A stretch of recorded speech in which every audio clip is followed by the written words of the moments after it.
Hi everyone, Az here from HeelvsBabyface. So, we've had Microsoft, we've had Bethesda, and now it's the turn of Ubisoft.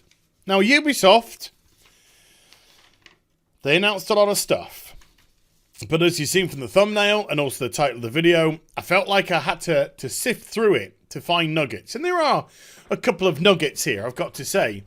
But with that said, I want to start the video off by saying, no Beyond Good and Evil 2. And no Splinter Cell.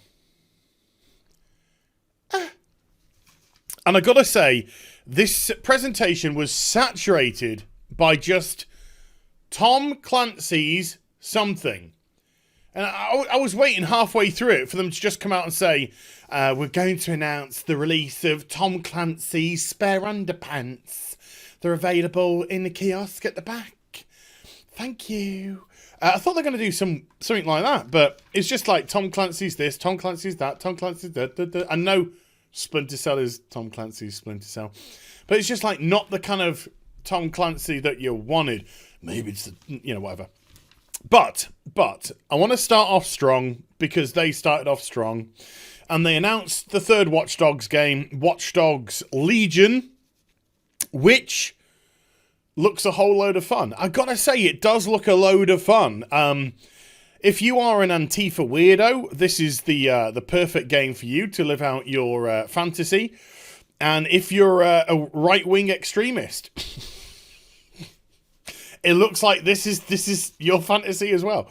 Yeah, it looked like Ubisoft are just saying, look, whatever politics you have, you can live them out in this game. And it's set in London, and I think that's a good call, because I think Bethesda really missed a trick with the Fallout series. Fallout 3, Washington, made perfect sense. But after that, I think they should have been like, it should have been like Fallout London, Fallout Paris, Fallout Melbourne, Fallout Tokyo. You know what I mean?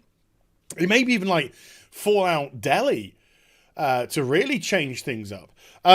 So I think that's what they should have done, but they didn't. They just kind of went like Boston and a little bit of California, and it's just kind of like, so everything just got so similar.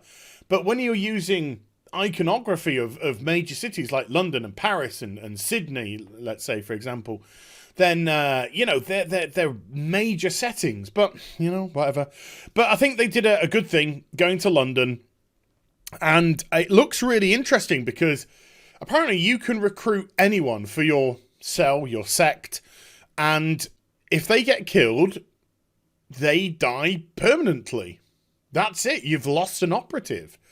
And you can go out and try and find somebody else. And apparently you can recruit anybody in the game. You can like stalk them, find out what they're up to, whether or not they fit your profile. And then if you go for it, they'll have their own unique story. It's got a lot of grandiose ideas here. How they actually turn out in practice, I don't know. But I really liked Watch Dogs 2. I didn't like Watch Dogs 1 at all, but I really liked Watch Dogs 2. I found it a load of fun. Didn't make a lick of sense, the story, but I actually thought the gameplay was really good. So if it's, if these ideas come together, this Watch Dogs game could be ridiculously fun. And it's coming out March of next year, so they've still got a year or so, just less than a year, to try and put things together. I really like the idea. I like the concept. I hope it's a good one, because it's got my interest. It genuinely has. Then Rob, what is it? McEllery, whatever. From Always Sunny in Philly. He came out on stage and announced a new comedy TV show based around an MMO developer. And it's called Mythic Quest Raven's Banquet. Apparently this studio has got the biggest MMO game out there. I wonder if this is a bit of a piss take of the people at Blizzard. And it's got the biggest MMO out there, and they're just about to release their first expansion into the Mythic Quest realm. And Rob McEllery plays this egotistical creative developer. And it's quite funny because he came out And when he addressed the people, he said, look, we really wanted to make this authentic. He said, because nobody smells bullshit like this community, like the gaming community. And I was just like, I like that. You know, I like this attitude of it. Is he kind of like just pandering though? And then he followed up by saying, because let's be honest, creative directors have got egos the size of city buses. And then said, I'm going to get loads of shit backstage now. And then it showed a little snippet of the comedy show and the advert for the new expansion. And it was just the egotism of this guy that Rob McKellar is playing, the creative director of this game, was so funny. It just, maybe he's roping in some other people into this, like Randy Pitchford. I could see some Randy Pitchford in there. But it looks like it could be a whole load of fun. And Always Sunny in Philly is great. So, yeah, I'm going to check out that comedy show if I can get it over here in the UK. Then they announced some new Rainbow Six stuff, some spy stuff. Whatever. It's doing all right, but, okay. And then they announced Adventure Time are going to be in Brawlhalla. And then they announced a new IP, new Ghost Recon game, Breakpoint and Punisher. John Bernthal. I'm really bad at surnames. I'm really bad at names. He came out on stage with a dog and then just made the dog sit there, not do anything, lie there. I was kind of like, why bring the dog out, dude? Why bring the dog out? What purpose did that dog serve? Nothing. Okay, never mind. But he's going to be the antagonist by the looks of it. And he's going to be running an army that is as well trained as ghosts are. And looks like you're going to war. We didn't see too much of the game, so I can't really go any much more in depth than that. There's going to be a beta starting 5th of September, I believe. So we'll get to see what it's all about. But okay, he's a cool guy. And Punisher was fun. The second season was fun anyway. First season was fucking miserable. Then we had I wrote here, some mobile game which will no doubt be a money pit called Tom Clancy's Elite Squad. Page 1 over. Oh, man. Right. The most embarrassing thing I've ever seen in E3, I think, just happened after that. And it was the announcement for the Just Dance 2020 game. Now, I know people have been tweeting out going, Just Dance has been really good for people who've had accidents and injuries, and it's a great way for them to regain mobility and all that kind of stuff. That's wonderful. Hey, that's awesome. Hospitals bought Wii's so that they could get patients to do that. That is phenomenal. It doesn't excuse this embarrassing piece of crap. It was the advert that was embarrassing because the way they portrayed it, it was like Just Dance is for narcissistic millennials that just want to post on Instagram. Just kind of like getting a phone and just being like, oh yeah, oh, doing it for the gram, I'm on, oh, Just Dance, wee. And I nearly died of embarrassment. I really nearly did. And I did put a little note here saying, if I do go, do not resuscitate. It was awful. Just awful. They were coming out on stage. Sorry, I think I've got PTSD. It was just the worst, cringiest, most embarrassing thing I've ever seen in my life. And I bet they all thought it was great because they're just there sniffing each other's Instagram pictures. Just, oh, your Instagram picture smells so good. Weirdos. Then we had the announcement of a new limited time event for Honor. Does anyone still play that game? I don't think so. I don't think anyone cared. I just put whatever next to it. And then we had another Tom Clancy announcement. Rainbow Six Quarantine, which is going to come early 2020. Rainbow Six Siege is the PvP game. Rainbow Six Quarantine is going to be a 3-person PvE cooperative game without PvP. And it looks like you've got to either get the infected out or something along those kind of lines, and there's nasty creatures and blah, blah, blah. Coming early 2020, and that's all we really had. Like I said, there was a lot of nothing. There was a lot of just kind of like, da-da, I'm not seeing anything of any worth at all. Then we had The Division 2, which is going free to play for anybody from June 13th to June 16th. And then I just put next to it, various stuff is coming at various times. They announced like Season 2, and they announced like a new raid, and then they announced Season 3 for the beginning of next year, which is going to go back to New York. And it all looked nice. I've actually quite enjoyed my time on The Division 2 that I've managed to rake together. I haven't been able to go on it for a while, but it's been all right. So, yay. Oh, and then there'll be... and then they said... Sorry, I just found this a little amusing. We teamed up with Jake Gyllenhaal and somebody else, and we're going to be making a Division movie. And I was thinking, oh, in cinemas, da-da-da-da. And they went, well, it's going to be on Netflix. Straight to Netflix movie. Oh, okay. So that'll be happening at some point.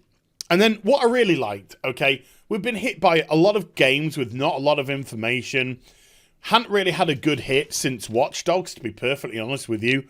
And so I think a decision was made backstage to actually have a comedian come on and just do a skit.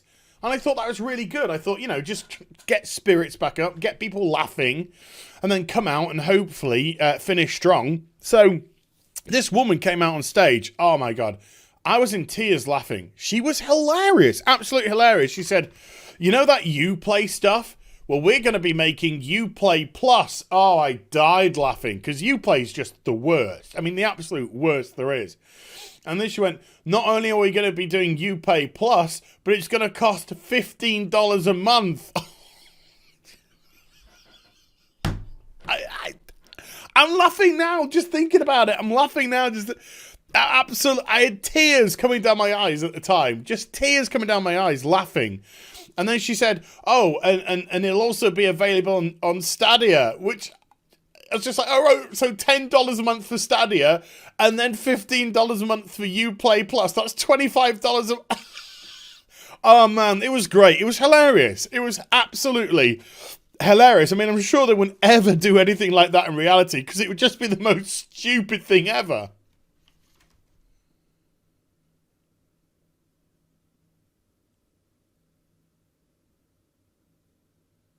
Okay, moving on. Then we had a game which just looks dreadful called Roller Champions. I have no shits. And then Eves came on stage. Oh, God bless him. And then people tried to recreate the Keanu Reeves, not to be confused with Eves, the Keanu Reeves bit from yesterday, and it didn't work at all. And it just came across again as embarrassing and desperate. And then he introduced some guy who was going to announce a new game, and he attempted to kiss him, and the other one attempted to hug him, and they ended up just doing something like, hey. And it was probably the worst attempt at a hug slash, French kiss, not French kissing, French kisses, mwah, mwah. Anywho, so they announced a game called Gods and Monsters coming February the 5th, 2020. Again, just showed a little CGI scene. They didn't show anything off about the game, which is really weird. If it's less than a year away, God, show us substantial bit of footage. So I don't think it ended particularly strong, but I was interested in that. So the takeaways for me were Gods and Monsters I want more information on. I threw my other one away. Watch Dogs 3, definitely interested in that. And I was interested in the comedy show. But everything else was just kind of like, I've either seen it before or it's a variation on something which has been done to death. And I didn't see a lot of originality here at all, which, apart from Gods and Monsters and the idea that they had for Watch Dogs, kind of just fed through. I will say one thing, though. Just Dance will also be coming out on the Wii, as well as the PlayStation 4 and the others. Not the Wii U, the Wii. Just because that is where it was born and bred, I suppose. So that was the only redeeming quality of that. So yeah, all in all, started off very strong and then just got progressively weaker and weaker, and then ended with something which was interesting, but they didn't show particularly anything about it. which was a bit of a shame. And yeah, just not a lot of originality with this. Just very safe. But I think we've come to a time where I'm not even sure safety would be enough for a lot of this. You know, quarantine, are people really going to be interested in another sort of like infection-based cooperative? I don't know. It's not really kind of like jumping at me. The Ghost Recon's, you know, whatever it was with John Bernthal. Yeah, it's kind of like Wildlands. Wildlands sold well, but it didn't play well. As in, it sold a lot of copies because of what people thought it could be, but people didn't stick around because of what it was. So if it's just another sort of extension of that, it might not do so good. All the mobile shite can just piss right off. And yeah, so not the greatest. Let's see what Square have got in a couple of hours' time, I guess. But there we go. Ubisoft over. Hope you enjoyed the vid. If you did, do give it a thumbs up and also subscribe to the channel. Follow me on social media and Twitch for live streaming. Those links are in the description box down below. And I'll be back with some more stuff very soon. You take care and bye for now.